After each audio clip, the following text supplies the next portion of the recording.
Have you ever struggled with starting your seedlings? Do they start out okay, but never seem to get as big and strong like the ones you can buy at the garden centers? We've added one ingredient to our seed starting mix that has been a real game changer.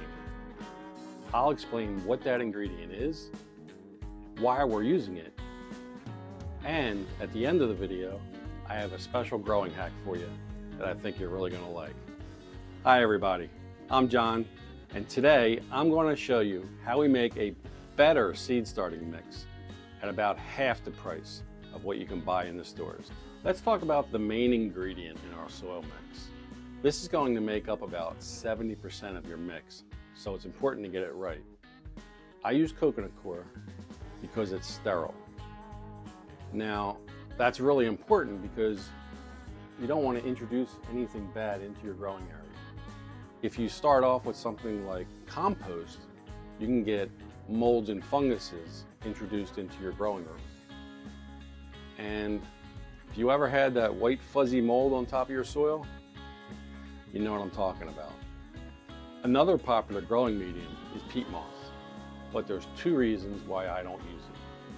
One, it can be on the acidic side and has to be brought up to neutral pH with something like lime. If you're using coconut coir, you don't have to worry about that. Also, it can contain fungus gnat eggs, which you do not want fungus gnats in your house. I avoid both of these problems by using coconut coir. It's sterile and has a neutral pH. Now, when buying coconut coir, look for a brand that says it's sterile and it's triple washed. They need to wash it because coconuts grow in a salty air environment, and that salt needs to be washed out of that. If you're not familiar with coconut coir, this is what it looks like. I'll try to get close to the camera so you can see it. It's a byproduct of the coconut industry, and it's usually sold in these big blocks like this, and it's dehydrated, which is really nice because it makes it really easy to store. A block like this will fill a whole wheelbarrow. And the other nice thing is you don't have to use the whole block. You don't have to expand the whole block at once. You can break off pieces and hydrate just this and then make seed starting mix. When breaking off this coconut coir, you can't really see it with the camera probably, but there's like a grain in this product. So what you want to do is you want to get something like a stiff knife and go in there and kind of rock it back and forth and then pull sideways, and that'll break pieces off.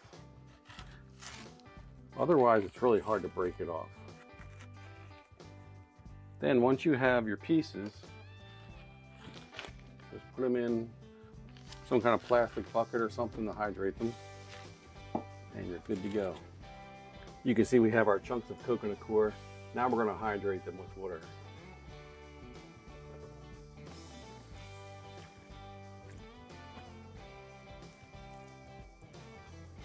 It's best just to let it sit for a few minutes and then come back to it and try to mix it, because it does take a couple minutes for it to all get soaked up. As it starts to soak up water, just keep breaking the chunks. You'll see it's very dry in the center, but just keep putting those in wet water.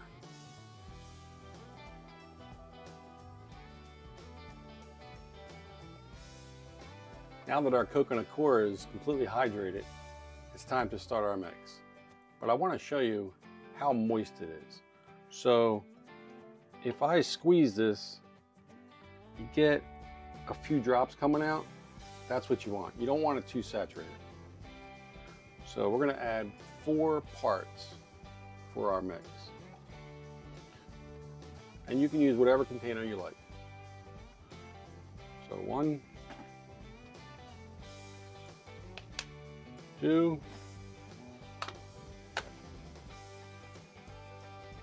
3, 4. Perfect. The second ingredient we're going to use is fine vermiculite. And notice I said fine. I have some here. Let's see if you can see it. So you can see that's very fine, and that's what you want for seedlings. Now the reason why we use this, it's a natural mineral and it's very porous, And what that's good for is it holds on the water and nutrients. It's also good for soil aeration, which is good for good root development. So for our soil mix, we're going to add 1 part vermiculite.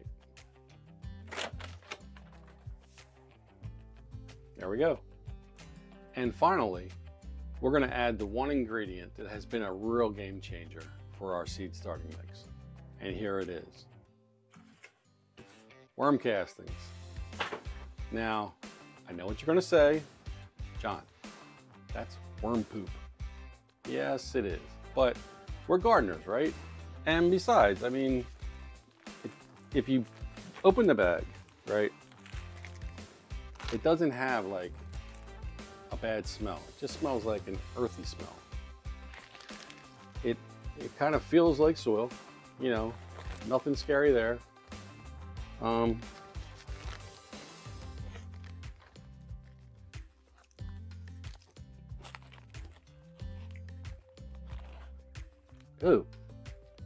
Ooh. Actually, you know what? When it hits the back of your palate, it's not as bad as you think.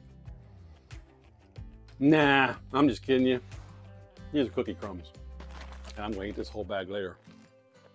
Now, I do have a real bag of worm castings, and we are actually going to add 1 cup of worm castings to our mix. So that's about 15% of our mix is vermiculite, 15% of our mix is worm castings, and 70% of our mix is coconut coir. So that is our entire seed starting mix, and it works great. So let's add our worm castings. Okay, 1 cup of worm castings. Awesome. So now you just want to give it a nice mix.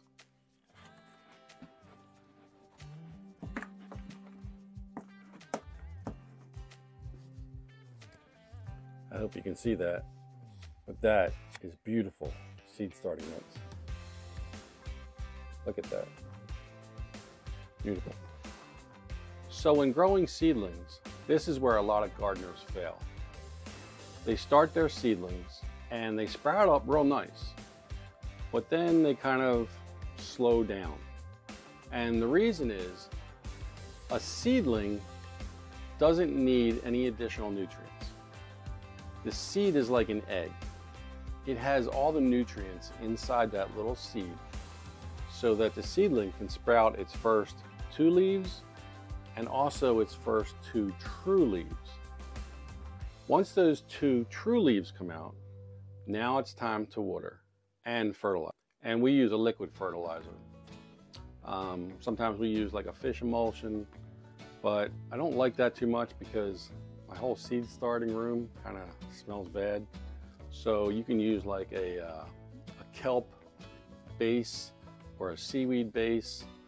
They don't smell as bad, if at all, depending on the brand you buy. And every 2 weeks, we'll give it a little more fertilizer. But what the worm castings do is sometimes I grow like different things in one tray. Like I won't grow a whole tray of just one thing unless like lettuce, I'm going to use it in my tower or something. So I'll have some broccoli in one row, I'll have some cauliflower in another row, and they all get their 2 leaves at different times. So the worm castings will provide nutrients until they all get their first 2 leaves and I can fertilize properly. So the worm castings will provide nitrogen, phosphorus, and potassium, that's your NPK, and they'll also give you secondary nutrients like calcium and magnesium. Also, you'll get some micronutrients like zinc, iron, and copper. So you're going to get a lot of benefit out of the worm castings. And I hope you give this a try because it really has made a difference. But the best part with the worm castings is the nutrients are readily available to the seedling. So they'll get big and strong, just like the ones you can buy in the garden centers. Now remember at the beginning of this video, I said I had a special growing hack for you, and here it is. So as your seedlings start to grow, get a couple oscillating fans. That'll create a simulated wind, which will help the stems get very strong. And it's also going to help prevent dampening off.